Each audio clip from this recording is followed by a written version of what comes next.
Bodo latest आपडेटआव बयखौबो बरायबाय। दिनैनि रादाबखौ फरायदों आं प्रमोद खाख्लारि। गिबि निउसआव दङ रासिया इउक्रेननि दावहाया सानफा एफा गिख्रंथाव महर लागासिनो। इउक्रेननि खैफोदखौ नुनानै मुलुगनि गोबां गोहोगोरा हादरफोरा इउक्रेनखौ हेफाजाब एबा मदद होनो आवगायबोदों। मुलुगआ खावनै बाहागोआव जानायखौ नुनो मोन्दों। फारसे पुतिन आरो गुबुन फारसे भल'दिमिर जेलेन्स्की। मुलुगनि गोहोगोरा हादरफोरा इउक्रेनखौ मदद होनो आवगायबोदों आरो दावहा नांनो थाखाय हाथियार दैथायहरदों। मुलुगनि गोहोगोरा हादर जेरै र'मेनिया, चेक Republic, Spain, Greece, Canada, Germany, France, Netherlands, America, Britain बायदि हादरफोरा इउक्रेनखौ मदद होनो इउक्रेन फारसे मिसाइल, एन्टि टेंक, अख्रांनि जाहाज फोजोबस्रांग्रा बायदि हाथियारफोरखौ दैथायहरबाय। बेफोर हाथियारफोरा माखासे घन्टानि गेजेरावनो इउक्रेन फारसे मोनहैगोन होनना मिथिनो मोननाय जादों।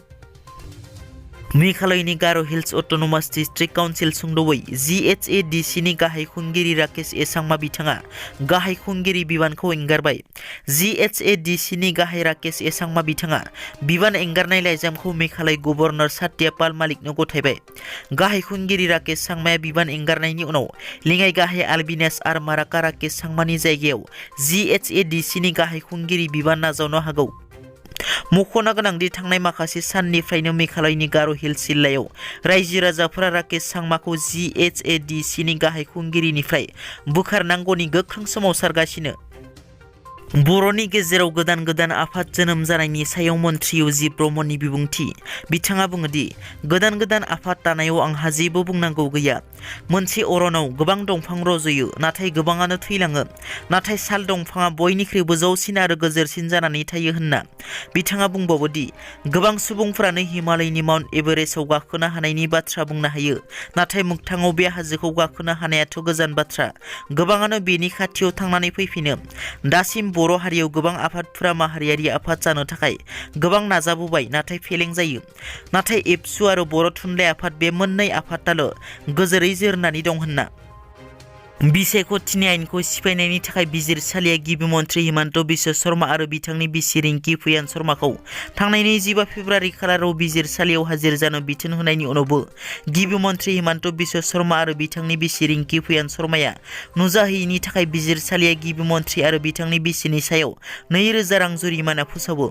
गिबि मन्थ्रि आरो बिथांनि बिसिया बिजिरसालियाव नुजाहैयैनि थाखाय CJMआ साफायाव 1000 राङै जुरिमाना फोसावो। इउक्रेनाव थाबथानानै थानाय भारतनि फरायसाफोरनि सायाव इउक्रेन पलेन्डनि सिमायाव इउक्रेननि रैखा खालामग्राफोरा बुनाय खस्थ' होनाय भिडिअ'आ ससियेल मिडियायाव भाइरेल जानायनि उनाव इउक्रेननिफ्राय भारतनि सासे आइजोआ गावखौ उदां खालामनो गाबै गाबै खावलायहरनाय भिडिअ'आ ससियेल मिडियायाव गोसारदों।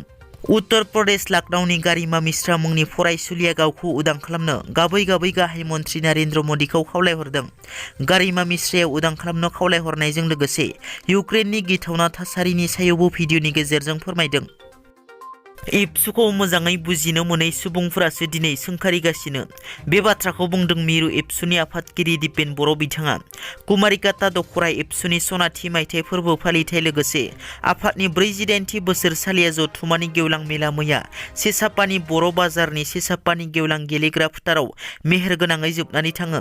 बे हाबाफारियाव गाहाय आलासि महरै बाहागो लानानै दिपेन बर' बिथाङा बुङोदि एबसुखौ आबुङै बुजिनो मोनै सुबुंफोरासो दिनै सोंखारिगासिनो होननानै हारिखौ आबुङै गेरेमसा महर होनोनो दिनैसिम एबसुआ हर सान खामानि मावगासिनो दङ होनना। दिनैनि रादाबा एसेनोसै। नोंथांमोना जुदि आंनि चेनेलखौ दासिमबो साबस्क्राइब खालामाखै, अन्नानै साबस्क्राइब खालाम। गोजोन्थों।